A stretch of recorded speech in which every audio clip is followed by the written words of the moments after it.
வணக்கம்ண்ணா. வணக்கம்மா. இப்போ ரீசெண்டா வந்துட்டு ஸ்டாலின் அவர்கள் ஓரணியில் தமிழ்நாடு அப்படின்ற ஒரு விஷயத்த வந்து கொண்டு வந்திருக்காங்க. அண்ட் தென் அதுல வந்துட்டு வெறும் 7 நாட்கள்ல 50,000 மேல வந்துட்டு உறுப்பினர்கள் வந்துட்டு சேர்ந்திருக்காங்க. 50,00,000. லட்சம். அதுக்கு மேல வந்து உறுப்பினர்கள் வந்து சேர்ந்திருக்காங்க. இத எப்படி பார்க்குறீங்க? எப்படி பார்க்கலாம்? ஐயா ஸ்டாலின் அவர்கள் தன்னுடைய ட்விட்டர் பக்கத்திலேயே ரொம்ப பெருமையா அத போட்டிருக்காரு. 7 நாள்ல 50,00,000 உறுப்பினர்கள் நாங்க சேர்த்திருக்கிறோம். இந்த பெருமையெல்லாம் எங்களுடைய திமுக உடன்பிறப்புகள தான் சேரும். அது மட்டும் இல்ல. இந்த தொகுதியில இத்தனை ஆயிரம் பேரு. அதாவது ஒரு திருச்சுழின்னு நினைக்கிறேன். அதுதான் வந்து ஃபர்ஸ்ட் ரேங்க் குடுத்திருக்காரு. ரேங்க்லாம் போட்டுட்டு இருக்காரு இப்ப. ம். அதுல வந்து 91,000 பேர உறுப்பினரா சேர்த்திருக்கிறாங்க. அவர்கள் இந்த வாரத்தின் கணக்குப்படி அவர்கள் முன்னிலை வகிக்கிறார்கள். அடுத்த வாரம் யார் ஃபர்ஸ்ட் ரேங்க் வரீங்கன்னு நான் பார்க்குறேன். அப்படின்ட்டுலாம் சொல்லி ஐயா ஸ்டாலின் அவர்கள் போட்டிருக்காரு. 7 நாள்ல 50,00,000 பேரு திமுகவுக்கு உறுப்பினர்களா மட்டுமே அப்படின்னு பார்த்து அதிலிருந்து நம்ம மீண்டு வர்றதுக்குள்ள அடுத்த நியூஸ் வருது. என்ன அப்படின்னா அடுத்த 1.5 நாள்ல ஒரு அப்டேட். ம். இப்ப வந்து 50,00,000 இல்லைங்களாம், 63,00,000 பேர் சேர்த்திருக்கிறோம் மொத்தம் ம். திமுக உடன்பிறப்புகளாக அப்படின்னு சொல்லி நேத்து ஒரு நியூஸ் வருதுமா. இப்போதைக்கு நிலவரப்படி, அதாவது நேத்து நிலவரப்படி 63,00,000. இப்ப நம்ம பேசிட்டு இருக்கிற இந்த நிலவரப்படி இப்ப 70,00,000 போயிருக்கலாம். நான் இன்னும் ஒரு சில மணி நேரத்துல இந்த வீடியோ வெளியே வரும்போது நிலவரப்படி அது 75,00,000 மாறி இருக்கலாம். புயல் வேகத்துல போயிட்டு இருக்குது. இது எல்லாமே உண்மையான உடன்பிறப்புகளால சேர்க்கப்பட்டதா? இல்ல அதாம்மா நான் நேத்து வீடியோல சொல்லியிருந்தேன். இவ்வளோ வேகத்துல போகாதீங்க. கொஞ்சம் ஸ்பீட கம்மி பண்ணுங்க. எதிரில நிக்கிறவங்களுக்கு 4, 5 ஓட்டாச்சும் வரட்டும். மொத்த ஓட்டையும் நீங்களே வாங்கிட்டு போயிருவீங்க போல இருக்குதே அப்படின்னு சொல்லி, அதுக்கு அப்பாற்பட்டு நம்ம பேசணும்னா ஒரு லாஜிக் நம்ம பேசுவோம். திமுகல ஏற்கனவே வந்து பாத்தீங்கன்னா 2 கோடி உறுப்பினர்களை கொண்ட ஒரு மாபெரும் இயக்கம், மாபெரும் கட்சி அப்படின்னு சொல்லி அவங்க கிளைம் பண்ணிக்கிறாங்களா? ஒண்ணு. ஆல்ரெடி 2 கோடி பேர். இப்ப 63,00,000 70,00,000 பேரை சேர்த்துட்டாங்க.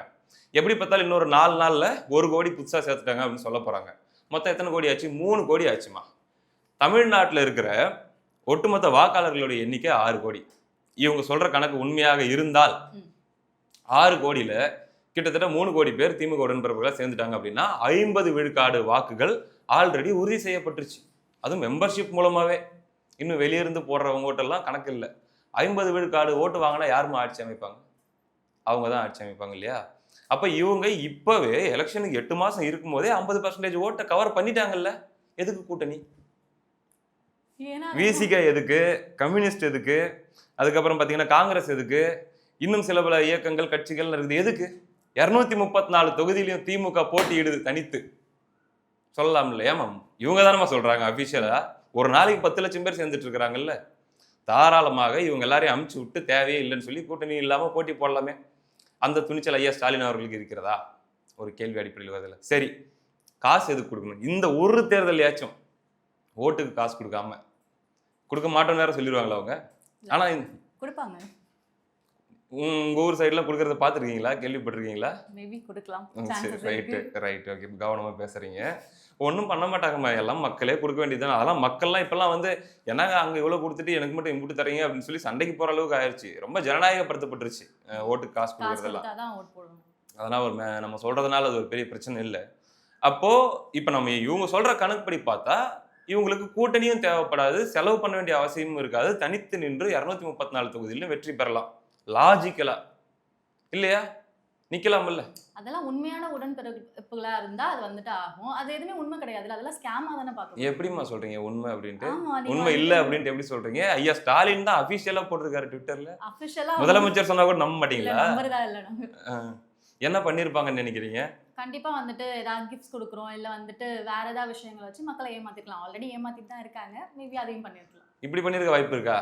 ஏற்கனவே திமுகல இருக்கிறவங்களே மறுபடியும் ஒரு தடவை கல்யாணம் பண்ணிட்டு மறுபடியும் ஒரு கல்யாணம் பண்ற மாதிரி அதே ஜோடிகளுக்கு அந்த மாதிரி ஏதாச்சும் பண்ணிருக்கிறதுக்கு வாய்ப்பு இருக்குதா? திமுகல இருக்கிறவங்களே உடன்பிறப்புகளை மீண்டும் உடன்பிறப்புகளாக தத்தெடுக்கக்கூடிய ஒரு நிகழ்ச்சி அப்படின்ற மாதிரி பண்ணிருக்கலாம். நாம பார்த்தோம். அது சம்பந்தமாக செய்தியில பார்த்தோம். ஒரு அம்மா சொல்றாங்க, ஒரு ம். மீடியால டைரக்டா சொல்றாங்க.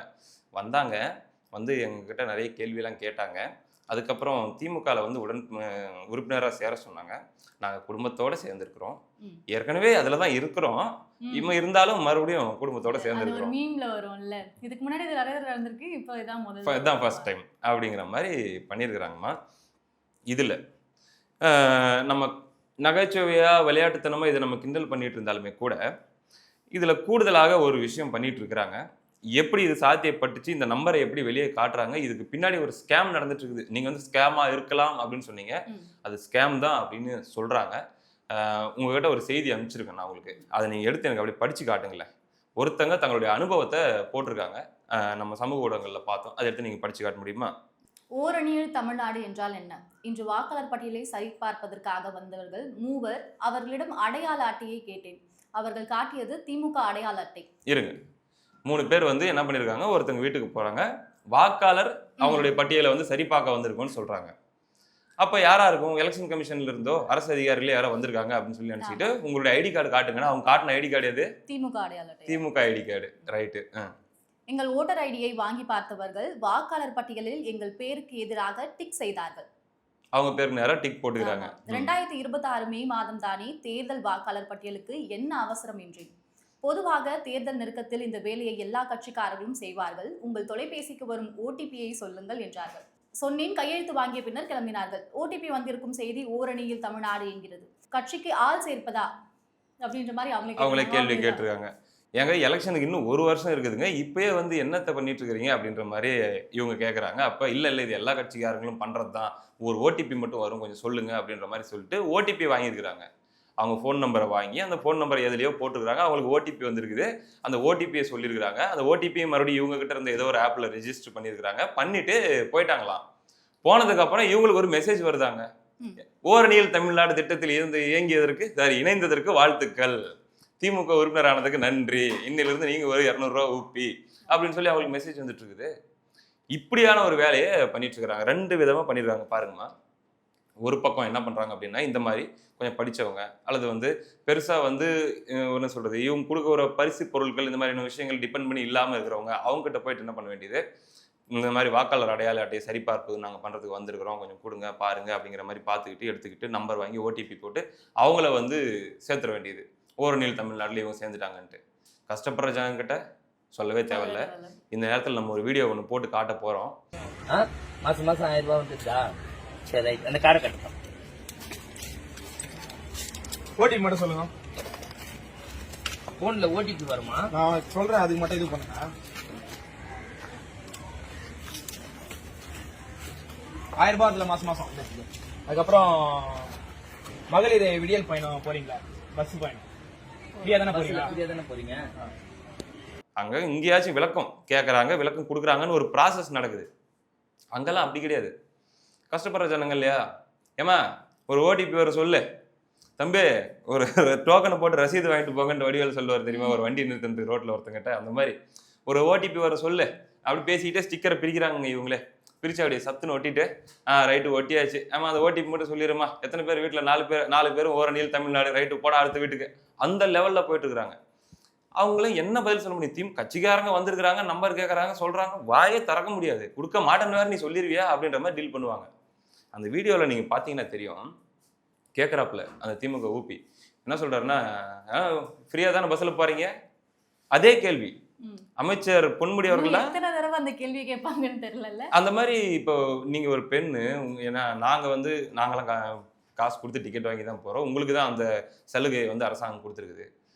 அப்படி அப்படி சொல்லும் போது என்ன மாதிரியான மனநிலைக்கு தள்ளப்படுறீங்க நீங்க? ஒரு ஃபீமேலா நீங்க அதை ஷேர் பண்ண முடியும்? அப்படி வந்துட்டு லைக் யாரும் வந்து அந்த அளவுக்கு யாரும் இல்லை, உன்னை யாரும் நாங்கள் கேட்கல அப்படின்ற மாதிரி ஒரு மைண்ட் செட் தான் இருக்கும். ஆப்வியஸா இதுக்கு முன்னாடியுமே நிறைய பெண்களை கேட்கும்போது அவங்களே சொல்லியிருந்தாங்க, நாங்கள் உன்னை கேட்டோமா, நீயே கொடுத்துட்டு சொல்றதுக்கு நீ கொடுக்காத, எங்களுக்கு வேண்டாம் அப்படின்ற மாதிரி தான் இருந்துச்சு. இப்போ இந்த வீடியோவை பார்த்த உடன்பிறப்புகள் என்ன சொல்லுவாங்கன்னா, உங்களுக்கு என்னம்மா, நீங்க வந்து பல லட்சங்கள் வச்சிருப்பீங்க, கோமதி அவர்கள் வந்து நீங்க ரொம்ப வசதியா இருப்பீங்க, அதனால நீங்க வேணான்னு சொல்லுங்க, எத்தனை பேர் வந்து இது மூலமா பயனடைஞ்சிருக்காங்க தெரியுமா, அவங்கெல்லாம் வந்து இப்படி சொல்லுவாங்களா அப்படின்ட்டு. ஆனா கஷ்டப்படுற மக்களே காரி துப்பி இருக்காங்க. அந்த வீடியோக்களையும் நம்ம நிறைய பார்த்துருக்கிறோம். நீ இப்படி கொடுத்துட்டு சொல்லி காட்டுறதுக்கு பதிலாக நீ கொடுக்காம இருந்துக்க, இத்தனை வருஷமா நான் டிக்கெட் கொடுத்து வாங்கிட்டு தான் என் குடும்பத்தை நடத்திட்டு இருந்தேன் அப்படின்னு சொல்லக்கூடிய பெண்கள் தாய்மார்கள் பேசுனதை நம்ம பார்த்துருக்குறோம். இது ஒரு மெத்தடில் கொண்டு போறாங்க. ஃபர்ஸ்ட் நம்ம சொன்னோம் வாக்காளர் அடையாள அட்டை சரி பார்க்குறோன்ட்டு. 2வது அங்கே கான்வர்சேஷனே இல்லை, ஏதாவது உனக்கு ஃப்ரீயாக தானே வந்துட்டு இருக்குது, ஓசியில் தானே போயிட்டு இருக்கிற, நம்பர் சொல்லு அப்படின்னு சொல்லி ஒட்டுறது. 3வது என்ன அப்படின்னா, இப்போ இன்னும் கஷ்டப்படுற ஜனங்கிட்ட அவங்க போறாங்க. இந்த 1000 ரூபாய் காசு இன்னும் வராத குடும்பங்கள் இருக்குது இல்லையா, அதான் தகுதி வாய்ந்த மகளிருக்கு தானே கொடுத்தாங்க. இன்னும் தகுதி இல்லாதவங்கன்னு சொல்லி ஒரு 1.25 கோடி பேர் ஒதுக்கி வச்சிருந்தாங்க இல்லையா, அவங்க கிட்ட போகும்போது என்ன சொல்றாங்க, ரொம்ப ஈஸி வேலை, உங்களுக்கு 1000 ரூபாய் கொடுக்கறதுக்காக தான் இப்போ அனௌன்ஸ் பண்ண போறாங்க. இன்னும் 1 மாதம் 1.5 மாதத்தில் அனௌன்ஸ் பண்ண போறாங்க. அதனால அந்த ஸ்கீம்ல வந்து இப்போ உங்களையும் சேர்க்கறதுக்காக அவங்க லிஸ்டெல்லாம் அப்படியே எடுத்துட்டு வரதுக்காக வந்திருக்கிறோம். அதனால வந்து ஒரு ஓடிபி மட்டும் சொன்னீங்கன்னா ம். அப்படி இது இன்னும் ஈஸி பாருங்க. அவங்க அடடா பரவாயில்லையாப்பா, நாங்க கூட ஒரு 2 வருஷமா வயிறு எரிஞ்சிட்டு கிடந்தோம். பக்கத்து வீட்டுக்காரங்களுக்கு வருது, மேல் வீட்டுக்காரங்களுக்கு வருது, கீழ் வீட்டுக்காரங்க வருது, எங்களுக்கு மட்டும் வரலையே அப்படின்னு சொல்லி. எங்களுக்கு வருதா?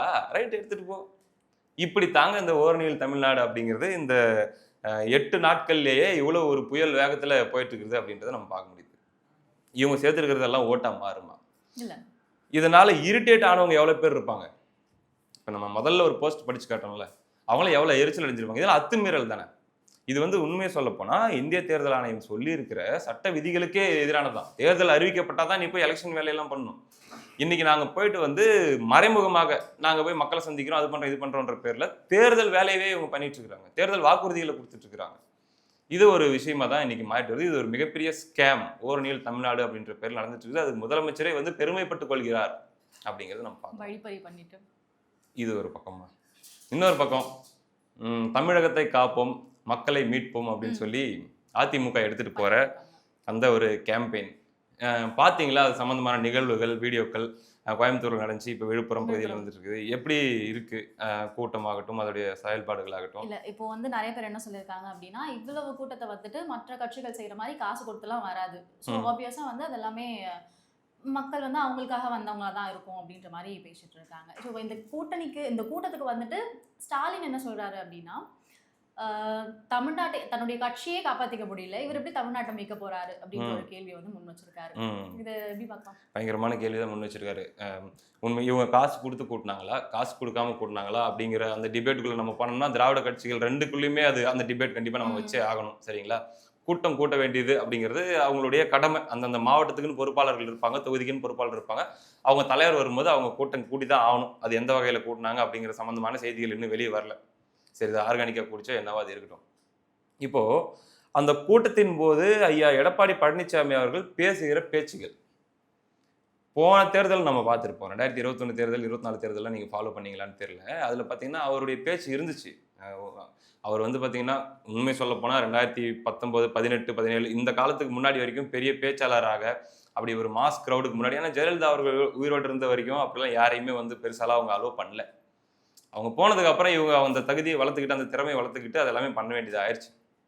அது இபிஎஸ் அவர்கள் வந்து ஆரம்ப காலகட்டத்தில் அவருடைய பேச்சுங்கிறது தடுமாற்றங்கள் நிறைந்ததாக தான் இருந்துச்சு. ஆனால் அவர்கிட்ட ஒரு கிளாரிட்டி இருக்குன்னு எல்லாருமே சொல்லுவாங்க. அதாவது அவர் வந்து இலக்கியமா பேச தெரியாது, சங்கத்தமிழில் பேச தெரியாது, ஆனால் வந்து அவருக்கு டேட்டா தெரியும். அவர் மனப்பாடமா அவரால் வந்து எந்தெந்த மாவட்டத்தில் என்னென்ன பிரச்சனை, இங்கே ஒரு துறை இருக்குதுன்னா அந்த துறையில் என்னென்ன கணக்கு வழக்கு நம்பர்ஸ் எல்லாமே அவருக்கு தெரியும் அப்படின்ற மாதிரி சொல்லுவாங்க. ஆனால் இந்த குறிப்பிட்ட இந்த 2026 தேர்தலுக்காக இப்போ அவங்க ஆரம்பிச்சிருக்கிற அந்த பிரச்சாரத்தில் இபிஎஸ் அவர்களுடைய பேச்சு கவனிக்கப்பட்டு வருது. இப்போ சொல்லணும்னா அண்ணன் சீமான் அவர்களுடைய ஸ்டைலில் சில நேரங்கள்லாம் இறங்கி அடிச்சிடுறாரு. சில பஞ்சஸ்லாம் பார்த்தீங்கன்னா பயங்கரமாக அடிச்சிடுறாரு. அது பயங்கர வைரலும் ஆகுது. முதல்ல இந்த ஃபோன் நம்பர் கேட்டு வீட்டுக்கு வருவாங்க அப்படின்றதையே ஒன்று சொல்லி வச்சிருந்தாரு. அப்படிலாம் கொடுத்துடாதீங்க, வீட்டில் இருக்கிறீங்களான்னு ஃபோன் பண்ணி கேட்டு இல்லாத நேரத்தில் வந்து கொள்ளையடிச்சிட்டு போயிடுவாங்க அப்படின்ற மாதிரி சொல்லியிருந்தாரு. அதுக்கப்புறம் பார்த்தீங்கன்னா இன்னும் 2-3 உன் கட்சியை முதல்ல நீ காப்பாற்றிக்க, அப்புறமா எங்கள் கட்சியை காப்பாற்ற பற்றி பேசு அப்படின்னு சொல்லியிருந்தாரு. லேட்டஸ்ட்டாக நேற்று விழுப்புரத்தில் அவர் பேசின பேச்சு ஐயா ஸ்டாலின் அவர்களுக்கு நேராக தூக்கி, இப்போ கிரிக்கெட்லலாம் பார்த்தீங்கன்னா யார்கர்னு சொல்லுவாங்க, யார்கர்னு ஒரு பால் இருக்கும், அந்த பால் போட்டால் ஆடவே முடியாது, கால் செந்தில் போயிட்டு அடிச்சிடும், ஸ்டம்பை போய் அடிச்சிடும். அப்படி ஒரு கேள்வி கேட்டிருக்காருமா. ஐயா சிவி சண்முகம் அவர்கள் பக்கத்தில் இருக்காங்க. அப்போ ஸ்டாலினை பார்த்து இபிஎஸ் கேட்குறாரு, ஓகே நீங்கள் 1000 பேச்சு பேச எல்லாம் பண்ணு, நான் எடப்பாடி பழனிசாமி இந்த கட்சியில் வந்து பார்த்தீங்கன்னா இன்னாருடைய மகன், இவருடைய வாரிசு அப்படின்ட்டுலாம் ஒன்றும் இல்லை, பெரிய அடையாளம்லாம் எனக்கு இல்லை. நான் இன்னைக்கு இந்த கட்சிக்கு பொதுச் செயலாளராக ஆயிருக்கிறேன். எனக்கு அடுத்து ஏன் இந்த சண்முகம் கூட பொதுச் செயலாளர் ஆகலாம், தலைமை பொறுப்பு வரலாம். சண்முகத்துக்கு அடுத்ததான் இங்க இருக்கிற யாராச்சும் ஒருத்தர் கூட மக்களை காமிச்சு சொல்றாரு, ஒருத்தர் வந்து அந்த தலைமை பொறுப்பு வரலாம். உன் கட்சியில் இந்த மாதிரி முடியுமா? திமுகவில் உன்னுடைய மகனை தவிர வேற யாராச்சும் தலைமை பொறுப்பு வர முடியுமா அப்படின்னு சொல்லி அவர் கேட்ட அந்த கேள்வி அப்படிங்கிறது செம வைரல். சோசியல் மீடியாவில் ஆகட்டும், இன்னும் அந்த வாட்ஸ்அப் குரூப்புகள்ல ஆகட்டும், நிறைய ஸ்டேட்டஸ் எல்லாம் கூட என்னால் பார்க்க முடிஞ்சுச்சு. ஏன்னா இதுக்கு அவங்களால பதிலே சொல்ல முடியாது. இப்போ அதே மாதிரி அஇஅதிமுக வந்துட்டு பாஜக கூட கூட்டணி வச்சிருக்காங்க. ஒன்ஸ் வந்துட்டு தேர்தலில் ஜெயிச்சாங்க அப்படின்னா தமிழ்நாடு ஆள்றதுக்கு வந்து பாஜக எதுவும் இல்லை, லைக் நாங்கள் வந்து மற்றவங்கள ஆள விட மாட்டோம் அப்படின்ற மாதிரி சொல்லியிருந்தாங்க. அதை எப்படி பார்க்கலாம்? யார் சொன்னது? இபிஎஸ்சி சொல்லியிருக்காரு. எப்படி அதாவது நாங்கள் தனித்து தான் ஆட்சி அமைப்போம் இல்லைங்க, அவங்க அதில் கிளியரா இருக்காங்க. இந்த ஊடகங்கள்ல வந்து சொல்லிட்டு இருக்கிறாங்க இல்லையா, அதாவது வந்து இது வந்து இவங்க கூட்டணி ஜெயிச்சிச்சுன்னா மெதுவாக பாஜக தான் வந்து யாரை முதலமைச்சராக சூஸ் பண்ணுறாங்களோ அவங்க முதலமைச்சராக இருப்பாங்க, அமைச்சர்களாக பாஜகவை சார்ந்தவர்கள் இருப்பாங்க. எடப்பாடி அவர்கள் தனியாவே இருந்திருக்கலாம்ல. இல்லைம்மா, கூட்டணி அமைக்கிறதுங்கிறது இப்போ பாருங்க, திமுகவில் அவங்க கூட தான் கூட்டணி அமைக்கிறாங்க. கூட்டணி இல்லாமல் இங்கே அதிகாரத்தை கைப்பற்றுறது அப்படிங்கிறது வந்து பார்த்தீங்கன்னா ப்ராக்டிக்கலி இம்பாசிபிளாக தான் இருந்துட்டு இருக்குது இப்போ வரைக்கும். அப்போது ஒரு தொகுதியில் வெற்றி அப்படிங்கிற எண்ணிக்கையை தொடுறதுக்கு கூட்டணி கண்டிப்பாக தேவை. அந்த 35 விழுக்காட்டுக்கு மேலே வாங்கினா தான் அந்த தொகுதியை வெற்றி பெற முடியும். ஒரு ஏரியாலையும் ஒரு விதமான சமூகம், சாதி, மதம், இன்னும் அது போக இன்னும் பல காரணங்களால் வந்து பார்த்திங்கன்னா வெவ்வேறு கட்சியை சார்ந்தவங்க ஆதரவாளர்களாக இருப்பாங்க. அப்போ எங்கெங்கெல்லாம் நமக்கு பலம் பலவீனம் அப்படிங்கிறத கண்டறிஞ்சு அதுக்கேற்ற மாதிரி கூட்டணி அமைக்கிறது அப்படிங்கிறது எல்லா கட்சிகளும் பண்ணுறது தான். அப்படி தான் அதிமுக கூட்டணி அமைக்கிறாங்க. அவங்க பாஜக கூட கூட்டணி அமைச்சாலும் அவங்களுக்கு அவங்களுடைய சக்திக்கேற்ப இவ்வளோ தொகுதிகள் கொடுத்தா கரெக்டாக இருக்கும், அதில் அவங்களால இந்தந்த ஏரியாக்கள்லாம் வெல்ல முடியும் அப்படிங்கிற அளவில் கொடுத்து ஒரு எம்எல்ஏக்கள் அப்படின்ற ஒரு பலத்தோட மட்டும்தான் அவங்க வரா மாதிரி அவங்கள டிபெண்ட் பண்ணி தான் இவங்க 5 வருஷத்தை தள்ளுற மாதிரி இருக்கக்கூடாது அப்படின்ற பிளானிங்லாம் ஆல்ரெடி போட்டிருப்பாரு. இபிஎஸ் பொறுத்த வரைக்கும் அவரை எப்பயுமே ரொம்ப பெரிய பெரிய அரசியல் ஆளுமைகள் அல்லது வந்து அரசியல் திறனாய்வாளர்கள்லாம் கூட என்ன சொல்லுவாங்கன்னா, அவர் பயங்கர டஃப்பாக நெகோஷியேட் பண்ணக்கூடியவர், அவர்கிட்ட அவ்வளோ சீக்கிரம் வந்து யாரும் ஒரு விஷயத்தை வந்து வாங்கிட முடியாது அப்படின்ட்டு. இந்த முறையும் இவர்கள் போட்டி போடுற, அதாவது ரெட்டலை சார்பில் போட்டி போடுற தொகுதிகளோட எண்ணிக்கை இருக்கு இல்லையா, அந்த தொகுதிகளோட எண்ணிக்கை கண்டிப்பாக 150 குறையாது அப்படின்னு சொல்கிறாங்க. அதுவும் வெற்றி வாய்ப்புள்ள, எல்லாருக்குமே வெற்றி வாய்ப்புள்ள இடமா தான் இருக்கும். அந்த 150ல் அந்த 118 அப்படிங்கிற நம்பரு ரெட்டைலை மூலமாக இவங்களுக்கு வர்றதுக்கு எப்படி ஸ்ட்ராட்டஜி பண்ணுமோ அந்த அளவுக்கு ஸ்ட்ராட்டஜி பண்ணி யாருடைய துணையும் இல்லாமல் இவங்களாலே ஆட்சி அமைச்சிட முடியும். அதாவது இவங்க எம்எல்ஏக்களுடைய ஆதரவுலேயே ஆட்சி அமைச்சிட முடியும் அப்படின்ற கான்ஃபிடென்ட்டை தான் வந்து இபிஎஸ் அவர்கள் சொல்கிறாரு. திமுகவுக்கு இன்ஃபேக்ட் பார்த்தீங்கன்னா அந்த பிரச்சனை தான் இருக்குது. இப்போ கூட்டணி கட்சிகளுடைய அதீத நெருக்கடியால் திமுக, அதாவது உதயசூரியன் போட்டி போடுற தொகுதிகளுடைய எண்ணிக்கை குறைஞ்சிச்சு அப்படின்னா என்ன ஆயிடும்னா, நாளைக்கு வந்து அந்த மெஜாரிட்டி அப்படிங்கிற நம்பர் 118 அப்படிங்கிற நம்பர் திமுகவால் அவங்க உதயசூரியன்லேயே எட்ட முடியாமல் போகும்போது அவங்க மற்ற கட்சிகள் வந்து என்ன கேட்கறாங்களோ அதை செய்ய வேண்டிய இடத்துக்கு தள்ளப்பட்டுருவாங்க, அதாவது கூட்டணி கட்சிகள். அதனால எல்லாருமே அந்த விஷயத்துல கிளியரா. இதே கேள்வி வந்து அமித்ஷா அவர்களை பார்த்து கேட்கும்போது, நீங்க கூட்டணி கட்சியில ஜெயிச்சா இது பண்ணுவீங்களான்னு கேட்கும்போது கொஞ்சம் கூட யோசிக்காம ஆமா அப்படின்ற மாதிரி சொல்லியிருக்காரு. நாங்க ஆட்சி செய்வோம் தான் தமிழ்நாடு. இல்ல, அமித்ஷா அவர்கள் சொன்னது வந்து முதல்ல வந்து வீடியோ இது கிடையாது, பேட்டி கிடையாது, டெக்ஸ்டா வந்தது. டெக்ஸ்டா வந்ததை பொறுத்த வரைக்கும் ஒரு வார்த்தையை எப்படி வேணா நம்ம புரிஞ்சிக்கலாம், எப்படி வேணா எடுத்துக்கலாம். ஆனால் அந்த ஒரு குறிப்பிட்ட விஷயத்தில் பாஜகக்காரங்க இயல்பாகவே பார்த்தீங்கன்னா ஒரு சின்னதாக ஒரு ட்விஸ்ட் வச்சு தான் பேசிகிட்டு இருக்கிறாங்க. அவங்க மனசுக்குள்ள ஒரு கால்குலேஷன் என்னவா இருக்கும் அப்படின்னா, ஒருவேளை இப்படி வந்துடுது ரிசல்ட்டு, 110 இடங்களில் ரெட்டையில ஜெயிச்சிருது, திமுக ஒரு 70-80 அப்படி ஜெயிக்குது. ஸோ முன்னணி வாய்ப்பு வந்து அதிமுக தான் இருக்குது. ஆனால் ஆட்சி அமைக்க, தனித்த ஆட்சி அமைக்க தேவையான நம்பர்ஸ் அவங்கக்கிட்ட இல்லை. இந்த பக்கம் பிஜேபியும் அல்லது அதனுடைய தோழமை கட்சிகள், அவங்களுடைய என்டிஏன்னு சொல்லி அந்த கூட்டணியிலே இருக்கிற ஒரு சில கட்சிகளை வந்து பிஜேபி சொல்றதை கேட்குற கட்சிகளாக அவங்க வந்து வச்சிருக்க வாய்ப்பு இருக்கு. அப்போ அவங்க கிட்ட ஒரு டீமா ஒரு 15 எம்எல்ஏ வச்சிருக்காங்க அப்படின்னா அன்னைக்கு நம்ம டிமாண்ட் பண்ண முடியும், எங்களுக்கு துணை முதலமைச்சர் கொடு, எங்களுக்கு வந்து ஆட்சியில் பங்கு கொடு, அப்படி டிமாண்ட் பண்ண முடியுன்ற ஒரு எதிர்பார்ப்பு நிச்சயமாக பாஜகவுக்கு இருக்கிறத நம்மளால புரிஞ்சிக்க முடியுது. இது பாஜகவுக்கு மட்டும் இல்லைம்மா, திமுக கூட்டணியில் இருக்கிற கட்சிகளுக்கே அதான் ஆசையா இருக்கும். கேட்க மாட்டாங்க. விசிகேவுக்கு அதான் ஆசையா இருக்குமா, கேட்க மாட்டாங்கல்ல. ரிசல்ட் வந்துச்சுன்னா அது நடக்கும். திமுக ஒரு அதே மாதிரி 107 105 தொகுதியில உதயசூரியன் ஜெயிக்குது. ஆனா ஒரு இப்ப 10 எம்எல்ஏ 10 12 எம்எல்ஏ 10 காங்கிரஸ் விசிகே இவங்கெல்லாம் சேர்த்தனாதான் அந்த ஒரு 20 எம்எல்ஏ எக்ஸ்ட்ரா கிடைக்குது அப்படின்னா அவங்க கால் மேல கால் போட்டு உட்காந்துக்கிட்டு தான் டீல் பேசுவாங்க ஸ்டாலின் அவர்கள்கிட்ட. இயல்பு தான். அதனால வந்து அவங்க இப்ப வாய் திறக்கல, அவங்க பாஜக ரொம்ப பெரிய கட்சின்றதுனால அப்படியே ஒரு பட்டும் படாமல் அதை சொல்லிட்டு இருக்கிறாங்க. அது எல்லாத்தையுமே கால்குலேட் பண்ணி அந்த நீடே வராமல் நம்மளே ஆட்சி அமைக்கிறதுக்கு என்ன பண்ணணும் அப்படிங்கிறதுல தான் இபிஎஸ் அவர்கள் யோசிப்பார், ஸ்டாலின் அவர்களும் யோசிப்பார். நான் கேள்விப்பட்ட செய்தி, இபிஎஸ் அவர்களை வெகு சமீபத்தில் சந்தித்த நமக்கு வேண்டப்பட்ட ஒருத்தர்கிட்ட ரொம்ப கான்ஃபிடென்ட்டாக இருக்காராம். நான் எப்படி, ஆமாம், இபிஎஸ் அவர்கள் ரொம்ப கான்ஃபிடென்ட்டாக இருக்காராம். அதெல்லாம் பிரச்சனையே இல்லை, எனக்கு ஜெயிக்கிறது பிரச்சனை இல்லை, இவங்க வாங்கி வச்சுட்டு போயிருக்கிற கடனை வந்து எப்படி சமாளிக்க போறோன்றது தான் பிரச்சனையா இருக்குது நாளைக்கு வந்து அப்படிங்கிற அளவுக்கு அவர் கான்ஃபிடென்ட்டா இருக்காருன்னு கேள்விப்பட்டேன். பார்க்கலாம் என்ன நடக்குது அப்படின்னு. ஓகே, நான் இதுக்கப்புறம் வந்து இவங்க இதை எப்படி கொண்டு போக போறாங்க, அடுத்து என்னெல்லாம் பிரச்சனை கொண்டு வர போறாங்கன்றது நம்ம இது பண்ணலாம். தேங்க்யூ. நன்றி.